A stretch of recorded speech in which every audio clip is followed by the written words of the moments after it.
तो कल हमने देखा था कि अर्जुन कहते हैं कि पृच्छामि त्वाम धर्म समूढ़ चेता। पृच्छामि त्वाम धर्म समूढ़ चेता में कहते हैं कि मैं आपको पूछता हूँ कि ये पूरा धर्म जो है इसके रिलेटेड मैं पूरी तरह बेविल्डर हो चुका हूँ। मैं कंफ्यूज हो चुका हूँ, अब मैं क्या करूँ है भगवान। इतना ज्यादा वो कंफ्यूज रहता है। तो कंफ्यूजन कब होती है ना, जब आपको धर्म फॉलो करना होता है और आप धर्म फॉलो नहीं कर पा रहे हो, या फिर आपको लगता है कि ये भी धर्म है ये भी धर्म है, दोनों धर्मों में से मैं कौन सा धर्म फॉलो करूं।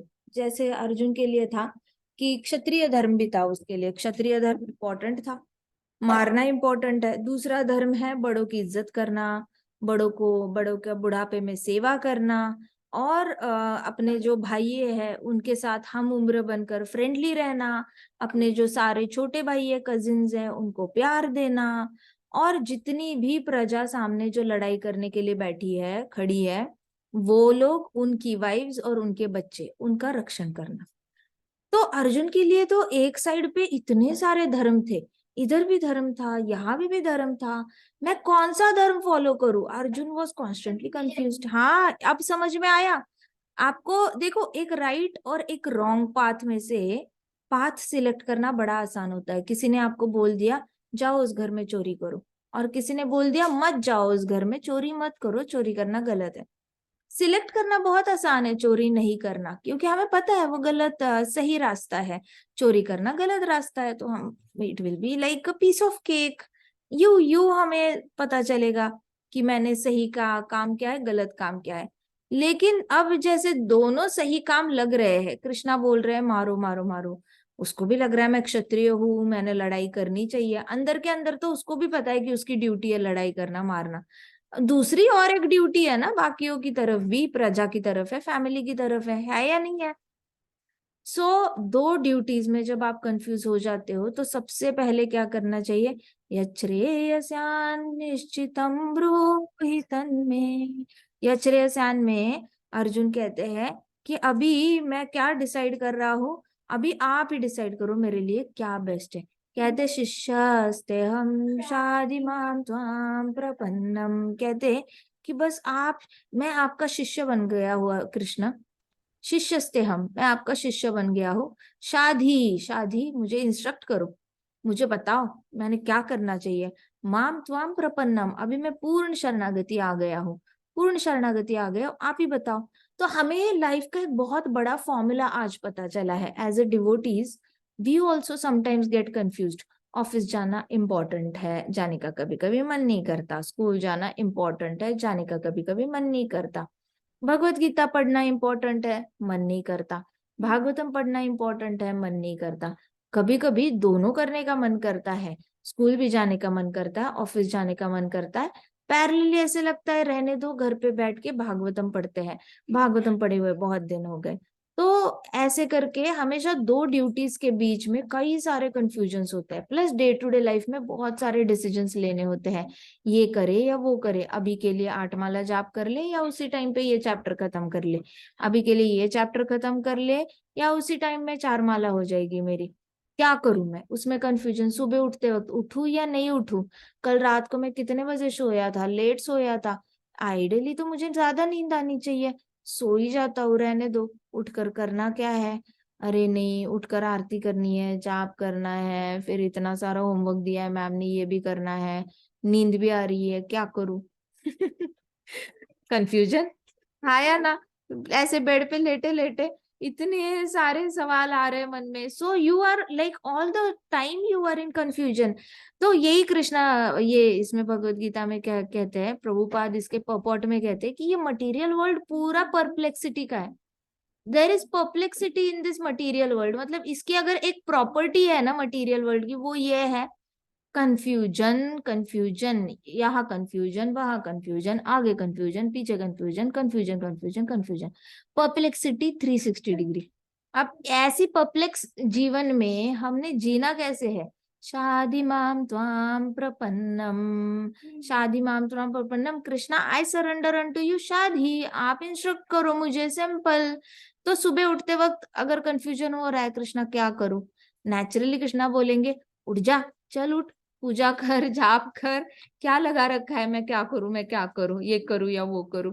सो अगेन कृष्णा, मैं ज्योग्राफी करूं या चैंटिंग करूं, कृष्णा विल बी लाइक, चल उठ ज्योग्राफी कर ले जल्दी से, साइड में कर ले ज्योग्राफी, फिर चैंटिंग करने के लिए बैठना. Okay Krishna, fine. So you surrender to Krishna and Krishna is going to give you results. You Krishna, आपको इतनी जल्दी जल्दी, all you have to do is ask him question, Krishna what should I do, Krishna शाधि माम त्वाम प्रपन्नम. बोलो ना कृष्णा को कि कार्पण्य दोषोपहत स्वभाव, पृच्छामि त्वां धर्म समूढ़ चेता, यच्छ्रेयस्यान्निश्चितं ब्रूहि तन्मे, शिष्यस्तेऽहं शाधि मां त्वां प्रपन्नम. जाओ कृष्णा के पास, खड़े रहो, गाओ कार्पण्य दोषो, गाओगे, कृष्णा से बात करोगे, तब जाके कृष्णा जवाब देंगे. जो पूछता है ना उसको जवाब मिल जाता है, जो नहीं पूछता उसको जवाब नहीं मिलता, सिंपल एज दैट. लेकिन क्या है ना, सी इट इज टोल्ड, जो प्रश्न पूछता है ना वो 1 सेकंड के लिए स्टूपिड लग सकता है. कभी कभी पूछते वक्त लगता है ना, पूछू नहीं पूछू, स्टूपिड क्वेश्चन तो नहीं है, इसका जवाब तो मुझे ऑलरेडी पता है, लेकिन एक्सेप्ट करने का मन नहीं कर रहा, पूछू या नहीं पूछू ऐसे होता है. सो फिर भी कोई कोई लोग पूछ लेते हैं. तो पूछने वाले हो सकता है 1 सेकंड के लिए अपनी नजर में वो अपने आप को स्टूपिड समझे, बाकी लोग नहीं समझते, बाकियों के मन में भी वही प्रश्न होता है, पूछते नहीं है. तो जो पूछता है वो 1 सेकंड के लिए अपने आप को स्टूपिड समझे, लेकिन जो पूछता नहीं है ना उसको आज जन्म दुनिया स्टूपिड समझती है. अब वो अपने आप को 10 on 10 समझे, की फर्क पैंदा है, समझो, आप जाओ चने के झाड़ पे जाके बैठ जाओ, हमने तो कुछ करना नहीं है आपसे. सो प्रश्न पूछने में कभी शर्मिंदा नहीं होना चाहिए. Don't put your shy personality in between, and ये शाय वाली पर्सनालिटी ना ऐसे पॉकेट में डालनी चाहिए. और वेरेवर आप एक लर्निंग फोरम में हो, कहीं पे भी हो ना, तो प्रश्न पूछने चाहिए. देखो जितने आप क्वेश्चंस पूछोगे अपने टीचर्स को, जो जहां पे भी आप ट्यूशन जाते हो, स्कूल जाते हो, मंदिर जाते हो, तो आप प्रश्न पूछने की आदत डालो. आपको कोई ये करता है तो जितने प्रश्न पूछोगे उतना ज्यादा ज्ञान मिलेगा. It is simple. आप देखो समंदर में आप एक चम्मच लेके जाओ, समंदर में आप चम्मच लेके जाओगे ना, चम्मच भर पानी ही लेके वापस आओगे. समंदर में आप मग्गा लेके जाओ, उतना ही पानी लेके आ सकते हो. समंदर में आप अगर इतना बड़ा वाटर बाउजर लेके गए तो उतना ज्यादा पानी वाटर बाउजर में आ सकता है. वैसे ही समंदर में आप पाइप लगा दो, पाइप लगाई, बहुत सारा पानी निकाल सकते हो समंदर से अपने लिए. ऐसे करके you have to do your job. आपको करना क्या है. सो आज कृष्णा, कृष्णा समंदर है, कृष्णा के पास जाके आपने बस कृष्णा टॉफी, ये तो ऐसे हुआ चम्मच लेके समंदर के पास गए हो. कृष्णा खाना चाइनीज पिज्जा, ये तो ऐसे हुआ कृष्णा के पास थाली लेके गए हो, पिज्जा प्लेट, और मांग रहे हो. सो it is like you go and you ask. अभी आप बोलोगे कृष्णा मैं शरण चला जाता हूँ, और आप इंस्ट्रक्ट करो, तो कृष्णा इंस्ट्रक्ट नहीं करेंगे, Krishna will be more than happy to instruct. तो कल पॉपॉट में मैं स्क्रीन शेयर करती हूँ, ठीक है, जस्ट अ मिनट.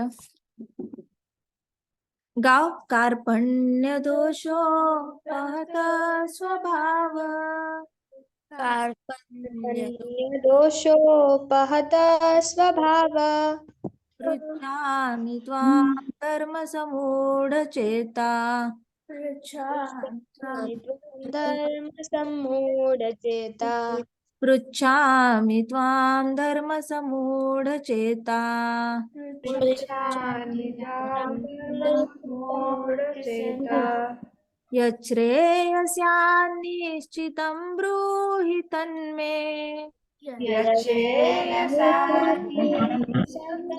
ब्रूहि तन्मे, शिष्यास्तेऽहं शाधि मां त्वां प्रपन्नम्. शिष्यास्तेऽहं शाधिमां त्वां कार्पण्य दोषो भवता स्वभाव,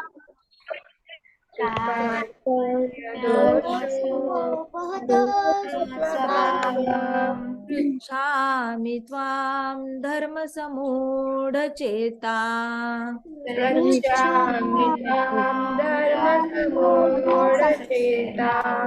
यच्छ्रेयस्यान्निश्चितं ब्रूहि तन्मे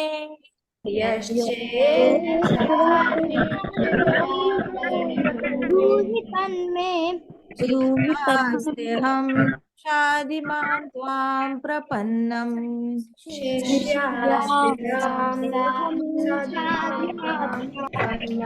देखो ये ध्यान से देखो, कार्पण्य दोषो पहत स्वभाव, इसका मतलब क्या है? हे कृष्णा, मेरे अंदर दोष आ गया है। कौन सा दोष आ गया है? कार्पण्य वाला, माइजरलीनेस वाला, मतलब गलत जगह पर गलत इमोशंस आ गए, और ये मेरे स्वभाव, ये मेरा नेचर बन गया है, बीइंग अफ्लिक्टेड। मेरा जो स्वभाव है क्षत्रिय, उसके ऊपर ऐसा दोष चढ़ गया है, जैसे स्किन के ऊपर फोड़ा आ जाता है। तो कहते कि मेरे ऊपर ये ऐसे स्वभाव के ऊपर कार्पण्य दोष आ गया। पृच्छामि त्वाम धर्म समूढ़चेता, मतलब पृच्छामि मतलब क्वेश्चन, आई क्वेश्चन यू, त्वाम अनटू यू, मैं क्वेश्चन पूछता हूँ। पृच्छामि मैं पूछता हूँ, त्वाम मतलब आपसे, धर्म समूढ़ चेता, धर्म मतलब रिलीजन, धर्म के मामले में समूढ़ चेता, जो सामने धर्म है उसके रिलेटेड मैं पूरी तरह समूढ़, सम्मूढ़ मतलब क्या? सम्मूढ़ मतलब बिविल्डर, कंफ्यूज होना, ठीक है। मूढ़, मूढ़ मतलब मूर्ख, और सम्मूढ़ मतलब पूरी तरह कंफ्यूज मूर्ख तो कह रहे कि मैं बिल्कुल धर्म को लेकर ना कंफ्यूज हो चुका हूँ, बिविल्डर हो चुका हूँ। अब कह रहे यच्छ्रेयस्यान्निश्चितं ब्रूहि तन्मे, यच्छ्रेयस्यान्निश्चितं ब्रूहि तन्मे का मतलब क्या है? मैं आपसे ये पूछता हूँ कि मेरे लिए बेस्ट क्या है, ये सिर्फ आप जानते हो। निश्चितम ब्रूहि तन्मे, निश्चितम मतलब कॉन्फिडेंटली, बिल्कुल मुझे कॉन्फिडेंस है कि आप ही जानते हो मेरे लिए क्या अच्छा है। कई बार हमें नहीं पता होता हमारे लिए अच्छा क्या है, हमें ऐसे लगता है ये चीज हमारे लिए अच्छी है, लेकिन वो जब चीज मिल जाती है तो लगता है कि अरे ऐसा लगा था अच्छी है, लेकिन इतनी भी अच्छी नहीं है, क्यों मांगी कृष्णा से, हाय क्या कर दिया, ऐसे लगता है। तो यच्छ्रेयस्यान कृष्णा, आप जानते हो मेरे लिए बेस्ट क्या है, आप ही डिसीजन लो। तो पूर्ण शरणागति चले जाओ। फिर कहना है कृष्णा को यच्छ्रेयस्यान, पहले तो कृष्णा को क्रेडिट दो पूरा, कृष्णा के सामने खड़े हो जाते हो तो बोलो कृष्णा को यच्छ्रेयस्यान निश्चितं ब्रूहि तन्मे, कृष्णा आप ही जानते हो बेस्ट क्या है मेरे लिए। शिष्यस्ते हम शाधि माम त्वाम प्रपन्नम, कृष्णा मैं आपका शिष्य बन गया हूँ, आप मुझे इंस्ट्रक्ट करो। फिर कृष्णा किसी न किसी को भेज देते हैं, या आपके सामने भगवत गीता होगी, दिख जाएगी आपको और आंसर मिल जाएगा। तो कल हमने ये पैराग्राफ कंप्लीट किया था, राइट जुई? कहाँ तक कंप्लीट किया था हमने? माता जी, हमने वो पूरा वाला कंप्लीट किया था, वो फर्स्ट पैराग्राफ। हाँ, ये लाइन हमने कंप्लीट की थी ना, बोनाफाइड स्पिरिचुअल मास्टर के पास जाना चाहिए। कभी कभी ऐसे देखो, अर्जुन को तो कृष्णा सामने मिल गए, क्योंकि अर्जुन की सुकृति एकदम सुपर सुप्रीम क्लास की थी। हमारे सामने अभी कृष्णा दिखेंगे नहीं, है कृष्णा, हर जगह कृष्णा है, लेकिन ऐसे वक्त पे हमने किसको अप्रोच करना चाहिए? स्पिरिचुअल मास्टर जो होते हैं, बोनाफाइड जो परंपरागत आते हैं, उनके पास जाना चाहिए, और बिना किसी उनको पूछना चाहिए कि मैं क्या करूं। तो दे आर, ये स्पिरिचुअल मास्टर्स जो होते हैं, they are like forest fire that somehow blazes without being set by anyone. तो कहते हैं यहाँ पे कि वैदिक लिटरेचर जो होता है ना, एडवाइस करते हैं कि स्पिरिचुअल मास्टर के पास जाओ ये सारे कंफ्यूजन से बाहर निकलने के लिए, and which happen without our desire. So they are like forest fire that somehow blazes without being set by anyone. तो ये सारी perplexities जो होती है ना, ऐसे आग लगती है जैसे ऐसा लगता है किसी ने आग नहीं लगाई, लेकिन ये अचानक से लग गई आग। So similarly, the world situation is such that perplexities of life automatically appear. World में आप देखो, आप क्लास में कुछ भी ना करो, आप अपना अपना ऐसे लिख रहे होंगे, मैथमेटिक्स लिख रहे होंगे, खुद से ही कोई आएगा आपके बारे में कुछ बोलेगा और आपको तंग करके चला जाएगा। नहीं तो खिड़की से मच्छर आएगा, पाव पे काटेगा और चला जाएगा।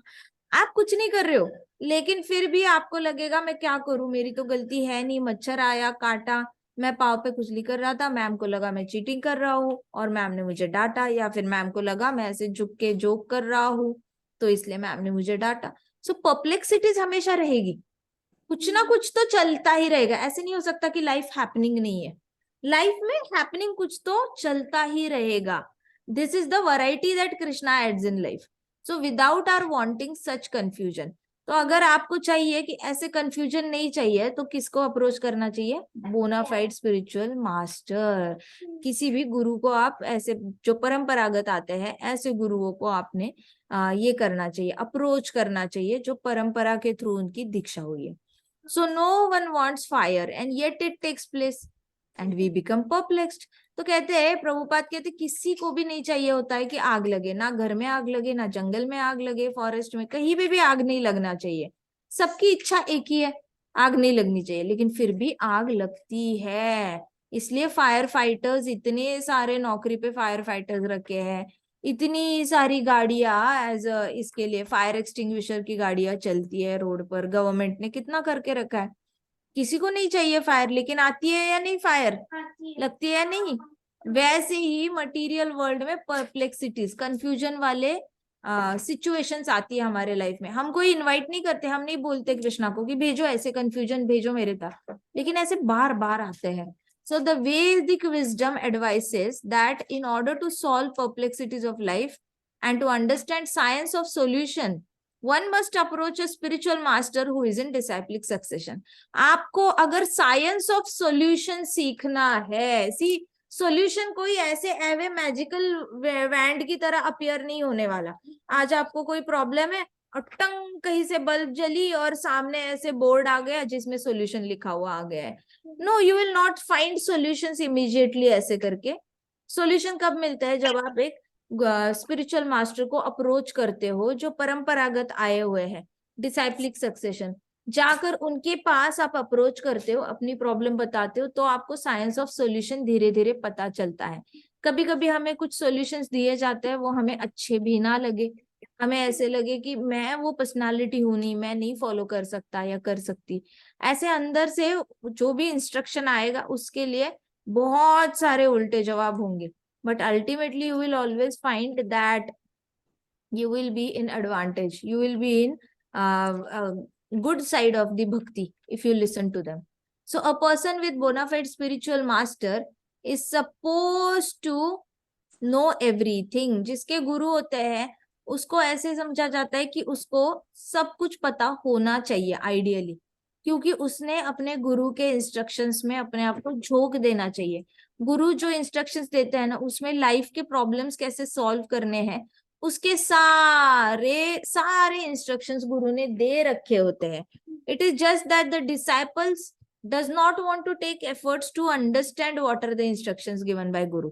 जो डिसाइपल मेहनत करके गुरु के इंस्ट्रक्शंस को एसिमिलेट करता है, मतलब अभी सुन के गए, वापस गए, याद किया, याद करने के बाद फॉलो किया, तो वो ट्रू डिसाइपल हो गया। अब किसी ने सुना, आपके अंदर कथा कितनी बार गई कुछ पता नहीं, कथा बहुत बार सुनी, लेकिन कितनी बार अंदर गई इसकी कोई गारंटी। एक बहुत अच्छी कथा, एक बहुत अच्छी स्टोरी है। एक बार क्या होता है ना, जमींदार की बेटी की शादी होती है। जमींदार की बेटी की शादी होती है और वो सुबह सुबह शादी करके जाती है, बड़ी अच्छी सी विदाई होती है, बहुत अच्छा दहेज देते हैं जमींदार उसको। वो सुबह सुबह नींद से उठती है, देखती है लेफ्ट राइट कोई भी नहीं है, वो आंखें मलते मलते बाहर आती है, देखती है तो एक स्टोव रखा होता है, स्टोव के ऊपर कढ़ाई रखी होती है, कढ़ाई के ऊपर तेल डला होता है, और राइट साइड में एक पतीला होता है जिसमें ढेर सारा बेसन की पेस्ट होती है, और एक साइड में बाउल होता है उसमें बहुत सारे आलू होते हैं। और उसका हस्बैंड वो उबले हुए आलू की स्किन निकाल रहा होता है। तो वो पूछती है, मुझे तो बताया गया था करोड़ों का खानदान है। तो उसका हस्बैंड देखता है ऐसे, उसको देखता है और बोलता है कि करोड़ों का नहीं, पकोड़ों का खानदान है। सो अगर सही सही सुना नहीं जाता तो ये वाले कंफ्यूजन्स होते हैं, पूरी लाइफ ट्विस्ट एंड टर्न हो सकती है। सो सुनना बहुत इम्पोर्टेंट है, ढंग से जो बताया जा रहा है उसको ढंग से सुनना, फोकस के साथ सुनना बहुत इंपॉर्टेंट है। हमारे अंदर कथा कितनी गई ये पता होना चाहिए। कथा तो कान पे तो बहुत बार जाती है, लेकिन हमारे अंदर कितनी बार गई this is very important. So यहाँ पे प्रभुपाद कहते हैं कि a person with spiritual master is suppose to know everything. One should not therefore remain in material perplexity. तो एक बार आपको अगर कोई शिक्षा गुरु, दीक्षा गुरु, पथदर्शक गुरु, जैसी भी चैत्य गुरु, जो भी गुरु आपको मिल गए, उसके बाद आपने कंफ्यूजन में रहना शोभा नहीं देता, क्योंकि you are suppose to find the answer to your questions and then never ask those questions again. So one should therefore remain in material perplexities, but should also approach a spiritual master. This is the purport of this verse. तो ये पूरे कार्पण्य दोषों का जो है ना purport, वो यहाँ पे प्रभुपाद ने बहुत ही स्मॉल वर्ड्स में बहुत अच्छे से दिया है. इसका समरी किसी सबको पता चला क्या? समरी क्या है कार्पण्य दोषों का? प्रभुपाद हमें एक ही चीज बताना चाहते हैं कि शादी माम त्वाम प्रपन्नम, सही इंसान को करोगे ना, सही बोनाफाइड स्पिरिचुअल मास्टर को जो परंपरागत से आता है, तो दिशा सही दिशा में चली जाएगी. अगर वही शादी मामतोरम पपन्नम गलत इंसान के पास चले गए तो दिशा ही सारी गड़बड़ हो जाएगी. और जब आप एक बोनाफाइड स्पिरिचुअल मास्टर को अप्रोच करते हो तो आप सीखते क्या हो? Science of, what do you learn? Science of self realization. ना साइंस ऑफ Solution. देखा, understand science of solution. Perplexities का ऑपोजिट क्या है? परप्लेक्सिटी का ऑपोजिट सॉल्यूशन. परप्लेक्सिटी मतलब कंफ्यूजन. कंफ्यूजन को आपको क्या चाहिए होता है? सॉल्यूशन चाहिए होता है, नहीं चाहिए होता? कंफ्यूजन से क्लैरिटी आनी चाहिए ना. कंफ्यूजन है, क्या करे क्या करे क्या करे क्या करे, पेंटिंग करे, आर्टिस्ट बने, स्पोर्ट्समैन बने, साइंटिस्ट बने, क्या बने क्या बने. परप्लेक्सिटी है ना, तो आपको क्लैरिटी चाहिए कि करना क्या है आगे. तो सॉल्यूशन, साइंस ऑफ सॉल्यूशन जो है वो बोनाफाइड स्पिरिचुअल मास्टर के पास जाकर सीखने को मिलता है. मतलब आइडियली प्रॉब्लम्स को कैसे सॉल्व करना चाहिए, ये जो ज्ञान है ना, स्कूल वाले नहीं दे सकते. स्कूल वाले आपको मैथमेटिक्स और ज्योग्राफी और फिजिक्स केमिस्ट्री सिखा देंगे, बट जो लाइफ का साइंस है ना, उसका सॉल्यूशन सीखना है तो वो बोनाफाइड स्पिरिचुअल मास्टर से बहुत आसानी से सीखा जा सकता है. Science of solution. Now who is the man in material perplexity? Prabhupada कह रहे हैं कि ऐसा कौन होता है जो भौतिक जगत के कंफ्यूजन्स में, परप्लेक्सिटी से घिरा हुआ है. It is he who does not understand problems of life. जिसको प्रॉब्लम ही नहीं पता, वही सबसे बड़े प्रॉब्लम में फंसा हुआ है. अभी सोचो, समंदर के किनारे किसी ने घर बनाया, बड़ा सुंदर घर बनाया. मुझे बताओ कि वो इंसान सबसे बड़े मटेरियल परप्लेक्सिटी में है या नहीं है? कैसे? है माता जी. उसको पता ही नहीं है कब समुद्र का वो वेव बढ़ जाए और उसका घर डूब जाए. हाँ, सही बात है. जिसने इतना सुंदर घर बनाया समंदर किनारे, उसको पता ही नहीं है कब टाइड, हाई टाइड आ जाए, कब सुनामी टाइप आ जाए और उसके पूरा घर उसमें बह के चला जाए. तो मटेरियल परप्लेक्सिटी में, एक्चुअल कंफ्यूजन में कौन सा इंसान है? जिसको पता ही नहीं है कि रियल प्रॉब्लम्स क्या है लाइफ के.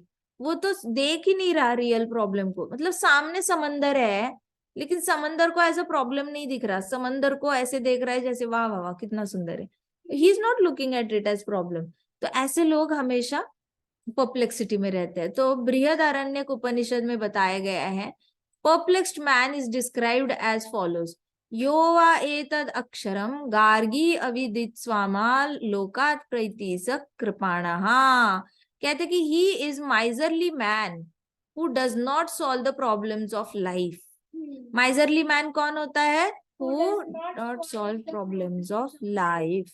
जो लोग अपनी प्रॉब्लम सॉल्व करना ही नहीं जानते, उनको दिशा दिखाओ, आप बोलो कि जाओ उनके पास जाओ, आपकी प्रॉब्लम सॉल्व हो जाएगी.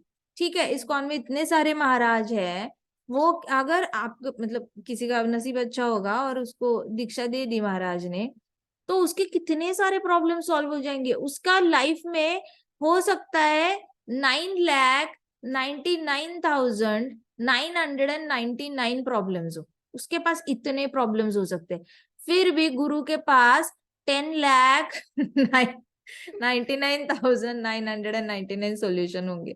गुरु के पास हमेशा एक एक्स्ट्रा सोल्यूशन तो होगा ही होगा उसके प्रॉब्लम्स के लिए. सो ही हु माइजरली कौन होता है?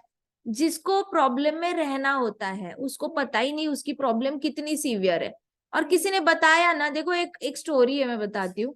There is a frog. Okay, एक फ्रॉग होता है, उसको ना एक साइंटिस्ट क्या होता है, बीकर में रखता है। बीकर पता है सबको, कांच का ऐसे होता है, ऐसे उल्टा ट्रायंगल होता है ना। तो ऐसा थोड़ा सा उसका जो मुंह होता है वो थोड़ा सा बड़ा होता है, उसका ओपनिंग, और नीचे ऐसे बीकर होता है, और उसमें फ्रॉक को डालता है। अब फ्रॉक को डालता है और नीचे से हल्की सी स्टीम लगाता है, हल्की सी आग लगाता है। अब पहले तो फ्रॉक को लगता है वाह गरम गरम पानी, बहुत अच्छा बहुत अच्छा। थोड़ा गर्म पानी, गर्म और होने लगता है। फिर भी उसको लगता है हाँ कोई बात नहीं कोई बात नहीं, ठीक है एडजस्ट हो जाऊंगा एडजस्ट हो जाऊंगा। फिर और तो अभी वो आग तो बंद नहीं करी है उसने, तो वो थोड़ी देर और तो वो फ्रॉग ना, ऐसा लगता है उसको कि हाँ हाँ सब ठीक हो जाएगा सब ठीक हो जाएगा, कोई बात नहीं सब ठीक हो जाएगा सब ठीक हो जाएगा। और थोड़ी देर बाद वो पानी इतना गर्म होता है वो पकने लग जाता है। नाव उसका पकोड़ा जब बनने लग जाता है, वो सोचता है मैं जंप करके बाहर निकल जाऊं, झटके लग रहे मुझे, जंप करना है, बाहर जाना है बाहर जाना है। और वो जा नहीं पाता क्योंकि तब तक तो उसकी सारी शक्ति खत्म हो गई होती है। वो पानी की गर्माहट ने उसको पूरी तरह खींच लिया होता है, उसके अंदर को डिहाइड्रेट हो चुका होता है पूरी तरह, बस खत्म, मर जाता है पानी में। सो कुछ लोग मटेरियल परप्लेक्सिटी में रहने वाले लोग ऐसे होते हैं, माइजरली वीकनेस। अर्जुन तो चलो जाग गए, अर्जुन जाग गए और टाइम पे बोला, मतलब before the water gets heated, time पे बोला शादी माम त्वाम प्रपन्नम यच्छ्रेय त्यान निश्चितम ब्रूहि तन्मे शिष्यस्ते हम शादी माम त्वाम प्रपन्नम, ऐसे करके कृष्णा को बोला। तो कुछ लोग वो भी नहीं करते, अच्छा भगवान को शरणागति चले जाओ ना, हम नहीं जाएंगे। किसी स्पिरिचुअल मास्टर को अप्रोच करो ना, हम नहीं करेंगे, सब भोंदू बाबा होता है, सब फंसाने के लिए बैठे हैं, सब पैसे लेने के लिए बैठे हैं। अच्छा किसी डॉक्टर के पास चले जाओ, जो डॉक्टर तो पढ़े लिखे हैं बहुत ज्यादा, बड़े हॉस्पिटल में काम करते हैं ना, हमने तो जाना नहीं है, वो लोग तो लूटने के लिए बैठे हैं। अच्छा किसी नॉर्मल फिजिशियन के पास चले जाओ ना, हमने जाना नहीं, वो अच्छा डॉक्टर होता तो उसका खुद का क्लिनिक अच्छा चलता उसके यहाँ पे कोई पेशेंट नहीं है, हम नहीं जाएंगे। अच्छा वो डॉक्टर के पास चले जाओ जिसके पास बहुत सारे पेशेंट्स की लाइन पड़ी है ना, हम नहीं जाएंगे, पता चला उसने जो दवाई दी उसकी उल्टी रिएक्शन आ गई, हमें नहीं है विश्वास उस डॉक्टर पे। बाकियों को फर्क पड़ता होगा, हमें तो नहीं पड़ता ऐसे किसी का भी फर्क।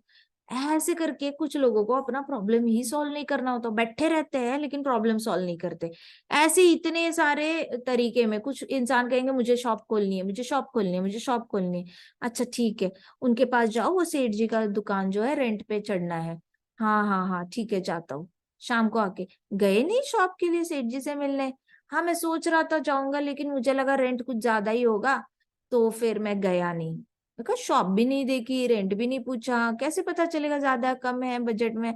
नहीं नहीं नहीं, मुझे ऐसे देख के लगा वो शॉप का लोकेशन आपने बताया वो बहुत महंगा होगा इसलिए मैं गया नहीं। अच्छा ठीक है, उस लोकेशन पे जाओ, वहां पे सस्ते में मिल जाएगी, तुम्हारा क्या बजट है, इतना इतना बजट है, ठीक है उस लोकेशन पे जाओ, वहां पे मैं देख के आया हूँ, वहां पे तुम्हारे बजट में मिल जाएगी। अच्छा ठीक है कल जाता हूँ बोलेगा, एंड दूसरे दिन बोलेगा वापस आएंगे गए थे क्या, नहीं नहीं नहीं नहीं गया, क्यों, वो आपने जो लोकेशन बताई वो वैसे भी इतनी अच्छी नहीं है, इसीलिए तो कम रेंट ले रहे हैं, मैं जाऊंगा वहां पे शॉप खोलूंगा तो मेरी शॉप थोड़ी चलेगी। Sorry, you don't want to compromise on location. You don't want a good location also. What do you want? तो कुछ लोग होते हैं ना वो परप्लेक्सिटी में रहना चाहते हैं, ऐसा नहीं कि उनको बाहर नहीं आना है, लेकिन उनको वो फ्रॉग की कहानी है ना, हो जाएगा कुछ तो हो जाएगा, सब हो जाएगा हो जाएगा हो जाएगा, कोई बात नहीं हो जाएगा एडजस्ट हो जाएगा, अभी ठंडा हो जाएगा पानी, कोई बात नहीं हो जाएगा। बैठे रहते हैं, पकोड़ा बनने में विश्वास है, काउच पे बैठे रहेंगे पकोड़ा बनेंगे लेकिन प्रॉब्लम सॉल्व नहीं करेंगे। तो प्रभुपाद एग्जैक्टली ऐसे लोगों की बात कर रहे हैं कि some people are in miserly weakness, he is a miser. ये प्रभुपाद नहीं बता रहे, ये कौन बता रहा है, बृहदारण्यक उपनिषद। देखो हमारे Brihadaranyaka Upanishad is such A intelligent शास्त्र, उसने पहले से ही शास्त्र ने हमें बता रखा है कि माइजरली मैन वो होता है जो अपनी प्रॉब्लम सॉल्व नहीं करता, ठीक है। अब उसमें एक लेवल आगे जाके बताते हैं कि लाइफ की ही प्रॉब्लम वो सॉल्व नहीं करना चाहता। ही is a miserly man who does not solve the problems of life as a human and thus quits this world like cats and dogs without understanding the science of self realization। तो miserly man वो होता है जो कुत्ते बिल्ली की तरह अपनी बॉडी छोड़ देता है, मतलब ह्यूमन बॉडी में आने के बाद भी कैसे मरना है, डॉग और कैट की तरह, बिना ज्ञान लिए science of self realization. Science of self realization मतलब क्या क्या होता है साइंस ऑफ सेल्फ रियलाइजेशन? आत्म साक्षात्कार। शाबाश। आत्मा का ज्ञान, परमात्मा का ज्ञान। मैं कौन हूँ? आत्मा। परमात्मा कौन है? कृष्णा। हम दोनों का रिश्ता क्या है? दास और मास्टर का। अच्छा, मुझे तो नहीं लगता। अच्छा, आपका कुछ और होगा, चलो वात्सल्य का होगा। Whatever it is, science of self realization जाने बिना जो इस देह को छोड़ देता है वो सबसे बड़ा माइजरली मैन होता है, सबसे बड़ा। मतलब उससे ज्यादा मतलब मूर्ख कोई हो ही नहीं सकता। वो कृपण होता है, कृपण।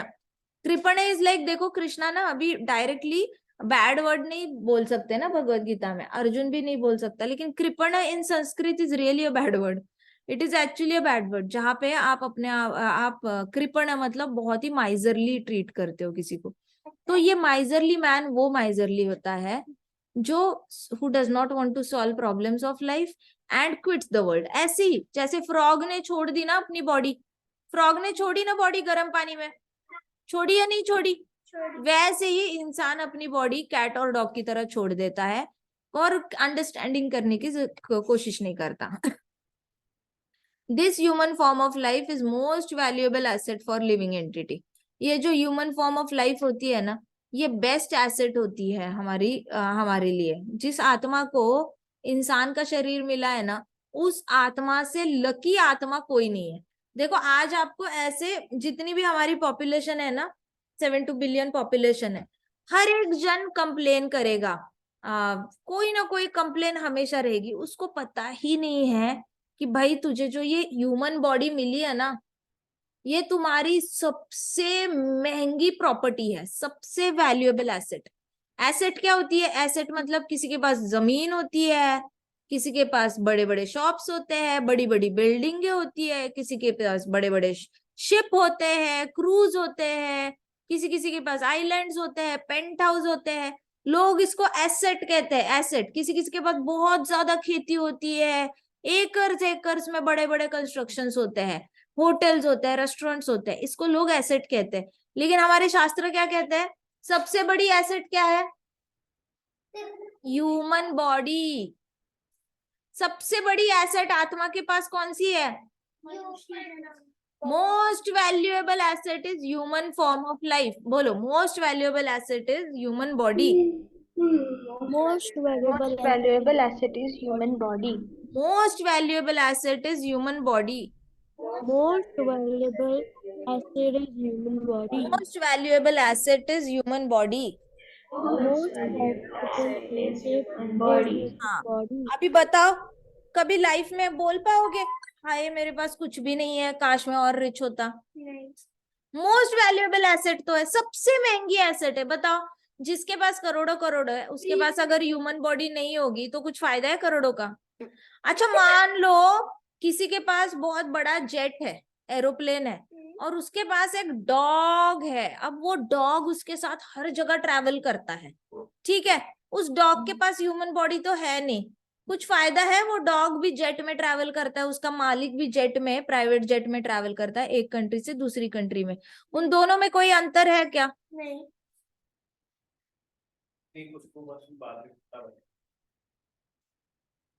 दोनों में अंतर है या नहीं है?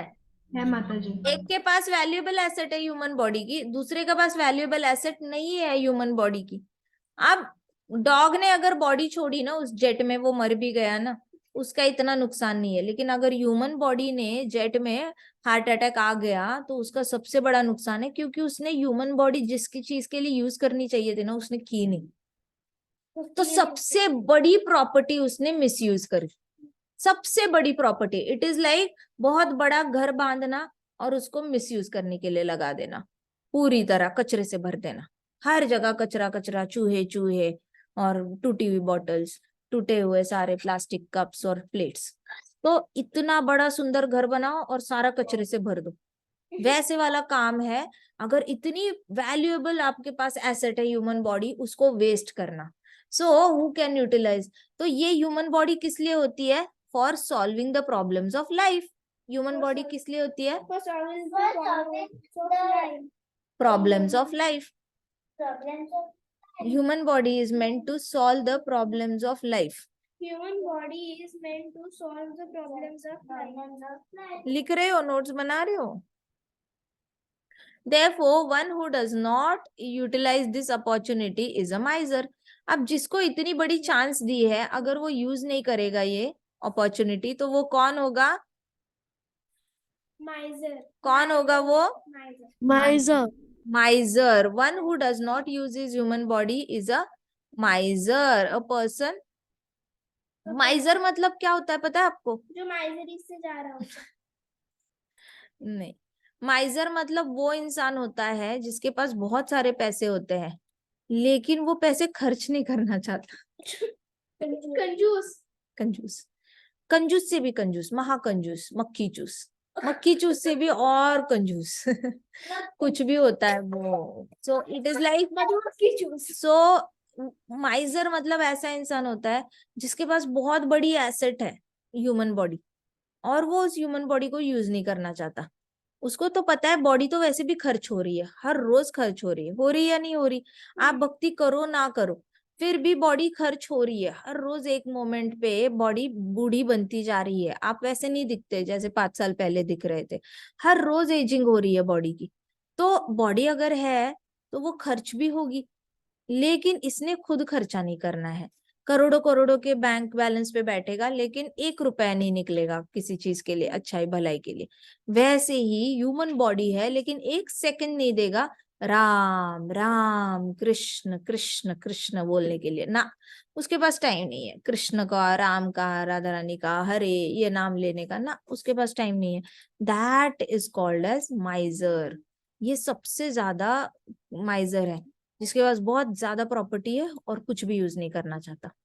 सो one who does not utilize this opportunity properly. Opportunity कौन सी अपॉर्चुनिटी? ह्यूमन बॉडी की.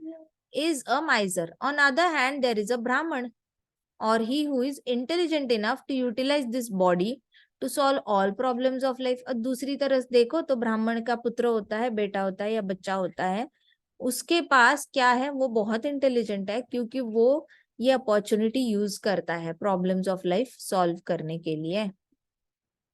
प्रभुपाद कहते हैं द कृपणास waste their time in being overly affectionate for family. जो कृपण होते हैं, माइजरली लोग होते हैं. माइजरली मतलब कंजूस लोग होते हैं. कंजूस इन द सेंस नॉट पैसे के बारे में, बट अबाउट ह्यूमन बॉडी को प्रॉपरली यूज करने के बारे में. तो कहते कि ये जो कृपण होते हैं ना, ये बहुत टाइम वेस्ट करते हैं फैमिली के साथ अफेक्शनेट होने में. तो कई बार आप देखोगे बहुत सारे आप वर्ल्ड में ऐसे लोग हैं जो फैमिली को बहुत इंपॉर्टेंस देते हैं और कृष्णा को 0 इंपॉर्टेंस देते हैं. हम लोग भी देखो वैष्णव, हम लोग फैमिली को बहुत वैल्यू करेंगे, लेकिन इसका मतलब ये नहीं कि हम भक्ति छोड़ के फैमिली फैमिली फैमिली कर रहे हैं. हम पूरी फैमिली मिलकर भक्ति कर रहे हैं. So it is very easy to do भक्ति when entire family is involved in भक्ति. लेकिन जो कृपण होता है ना, वो भक्ति नहीं करता, वो सिर्फ फैमिली फैमिली करता रहता है. उसको गृहमेढ़ी भी कहा जाता है. तो ये कृपण जो होता है ना, वो सिर्फ मेरी फैमिली, मेरा बच्चा, मेरी पत्नी, पत्नी को सब कुछ अच्छे कपड़े दे दो, अच्छे ज्वेलरी दे दो, जो खाना चाहिए वो लाके दे दो बाहर से पकाने के लिए. वो पत्नी घर मांगेगी, घर दे दे. पत्नी अगर गाड़ी मांगेगी, गाड़ी दे देगा. पत्नी अगर बच्चा मांगेगी, बच्चा दे देगा. पत्नी बोलेगी मायके जाना है, मायके छोड़ने चला जाएगा. पत्नी जो बोलेगी वो सुनेगा, लेकिन मन में एक बार भी राम नाम नहीं आएगा. तो वो हो गया कृपण. समझ आ रही है बात? अफेक्शन है फैमिली से, लेकिन माइनस कृष्णा है, उसको कहते हैं कृपणा. फिर अफेक्शन सोसाइटी के लिए भी होता है. कितने सारे लोग कहते हैं कि अरे हमारे समाज में ऐसे होता है, हमारी प्रजाति में ऐसे होता है, हमारी जाति में ऐसे होता है, हमारे गोत्र में ऐसा होता है, हमारी जाति में ऐसे होता है, हमारे धर्म में ऐसे होता है. तो ऐसे करके लोग अपना अपना एक सोसाइटी बना लेते हैं, और लोग अपने अपने आप को सोसाइटी के बेसिस पे आइडेंटिफाई करने लग जाते हैं कि हम किस टाइप के लोग हैं. तो कृपण वो होता है जो क्या करता है कि पूरी तरह अपने सोसाइटी का बन जाता है, और उस सोसाइटी के बेसिस पर ही अपने वैल्यूज एस्टैब्लिश कर लेता है. वो सोसाइटी कुछ भी हो सकती है. जैसे आप देखो अफगानिस्तान वगैरह तालिबान की है, उनका तो कुछ और ही फंडा है ना. उनकी सिस्टम ही अलग है। अब वो अपनी सोसाइटी को बहुत मानते हैं और वो जान देने से भी नहीं डरते, तो इनको कहेंगे कृपणा। आप सोसाइटी से अटैच होने आए हो या कृष्णा से अटैच होने आए हो? आप फैमिली से अटैच होने आए हो या कृष्णा से अटैच होने आए हो? कृष्णा से। जिनका ख्याल रखना है रख लो और कृष्णा से आसक्त हो जाओ, बाकियों से आसक्त होने की बहुत जरूरत नहीं है। कुछ लोग कंट्री से बहुत आसक्त होते हैं, कंट्री के बेसिस पे कृपण बन जाते हैं, मतलब सिर्फ कंट्री कंट्री कंट्री कंट्री, हमारी कंट्री हमारी कंट्री। हाँ, गलत बात नहीं है। Minus Krishna consciousness, everything is wrong, everything is wrong.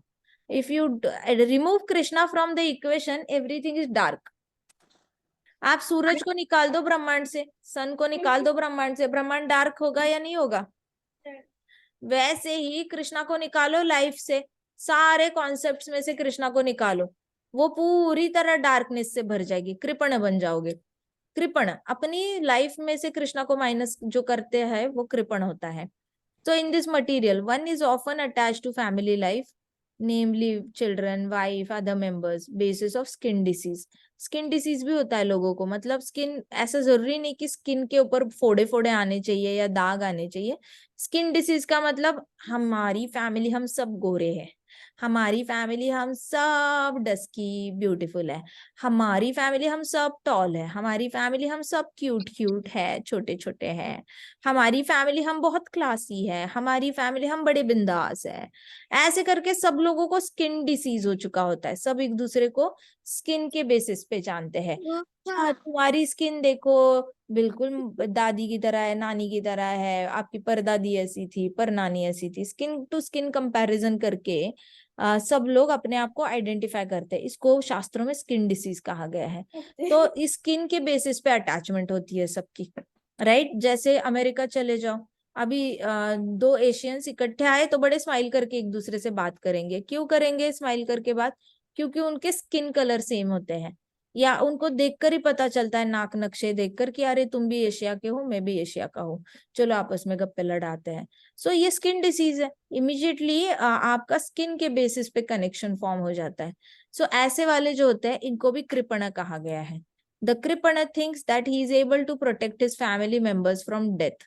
एक कृपण जो होता है वो इतना पैसा कमाता है, पॉलिसी बनाएगा, बड़े बड़े हॉस्पिटल के साथ कांटेक्ट रखेगा और वो सोचेगा कि मैं अपनी फैमिली को मृत्यु से बचाऊंगा, वो कृपण होता है। तो all these people who are trying to invent methods to increase the life span where they don't know that Krishna is the result giver, उनको क्या कहेंगे हम? कृपणा। Such family attachment can be found even in lower animals. ये family attachment ऐसा नहीं है कि इंसानों में ही है, लोअर एनिमल्स में भी है। शेर शेरनी के बीच में भी होता है, दो बंदरों के बीच में भी होता है, बड़े बच्चों से अटैच रहते हैं, एक दूसरे से भी बहुत अटैच रहते हैं। कबूतर की फैमिली, शेर की फैमिली, रैबिट की फैमिली, डॉग्स की फैमिली बड़ी पॉजिटिव रहती है, डॉग्स की फैमिली भी, कैट्स की फैमिली है बहुत, ये लोग पॉजिटिव रहते हैं। पंछियों को बच्चे हो जाते हैं, अंडे हैच हो जाते हैं, तो देखना वो जो कपल होता है पंछियों का, वो चू चू चू चू चू चू चू चू करके इतना सर खाड़ डालेगा अगर आप उसके नेस्ट के आसपास भी घूमो तो ये वाला अफेक्शन कोई हमारे लिए नया नहीं है, हम ह्यूमन लाइफ में है।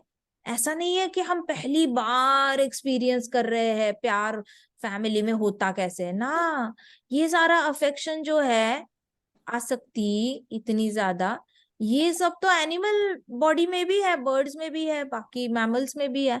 So, such family affection is there in animals who take care of children also. Animals को बोलना ना आता हो, हमारे जैसे दूध का कप नहीं पकड़ना आता हो, लेकिन बच्चों का केयर कैसे करना है ना उनको पता होता है।